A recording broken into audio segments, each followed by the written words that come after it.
Kita juga harus menghentikan olahraga atau latihan kita bila mana terdapat gejala seperti pusing, kelelahan yang sangat hebat, merasa sangat haus, mual, nyeri dada, dan juga terasa hilang keseimbangan.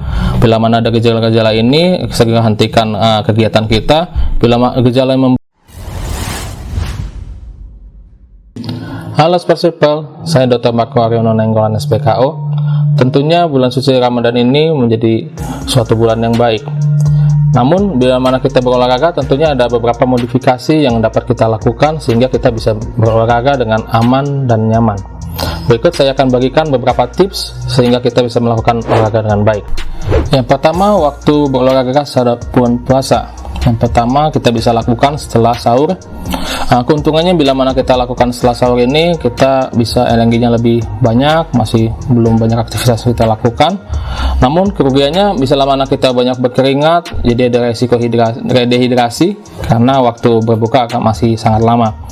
Dan disarankan bila mana kita berolahraga setelah sahur ini, kita melakukannya di udara yang cukup sejuk sehingga kita keringat tidak terlalu banyak keluar. Yang kedua, sore hari sebelum berbuka. Keuntungannya kita dapat minum dan makan setelah waktu berbuka. Bila mana kita agak mepet dengan waktu berbuka olahraganya, kerugiannya kita ada risiko untuk hipoglikemia atau kekurangan gula. Rekomendasinya kita hanya dilakukan olahraganya intensitasnya sedang, ringan hingga sedang, dan tidak terlalu lama, mungkin sekitar 30-60 menit. Kemudian yang ketiga adalah malam hari setelah berbuka. Keuntungannya tentu saja kita bisa makan, minum saat sebelum dan sesudah berolahraga.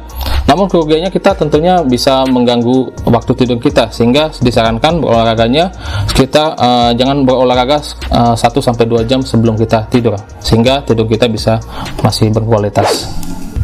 Tips yang kedua untuk berolahraga pada saat berpuasa. Pertama, kita rencanakan program latihan kita. Kita rencanakan kapan waktunya kita latihan, kapan apa yang kita lakukan, durasinya berapa lama, dan intensitasnya bagaimana. Dan targetkan itu untuk menjaga kebugaran kita, bukan untuk meningkatkan kebugaran kita. Jadi intensitasnya ya ringan hingga sedang saja.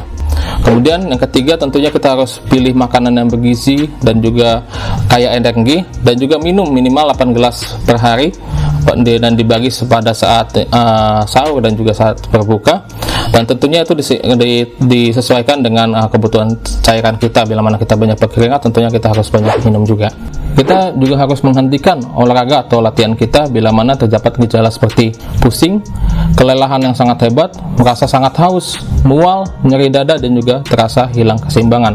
Bila mana ada gejala-gejala ini, segera hentikan kegiatan kita. Bila gejala yang memburuk atau memang tidak kuat lagi, mungkin kita perlu pertimbangan ke dokter atau ke UGD. Yang terakhir, konsultasikan ke dokter sebelum memulai olahraga di saat bulan puasa ini. Bila mana yang pertama, tidak yakin dengan status kesehatan Anda belum pernah check up sebelumnya, jadi tidak yakin Anda ada suatu penyakit bawaan dan sebagainya. Kemudian tidak pernah atau jarang berolahraga sebelumnya, jadi kita harus kondisikan, kita sesuaikan hal seperti ini. Kemudian yang ketiga, mempunyai penyakit kronis, misalnya ada jantung, diabetes, darah tinggi, dan sebagainya. Ini harus kita konsultan dulu ke dokter. Yang terakhir, bila mana Anda sedang hamil dan ingin tetap aktif berolahraga di dalam bulan puasa ini, juga sebaiknya konsultasikan ke dokter. Oke, sekian informasi yang dapat saya sampaikan untuk tetap hidup aktif dan dalam bulan puasa ini. Semoga bermanfaat bagi semua sekalian. Salam olahraga.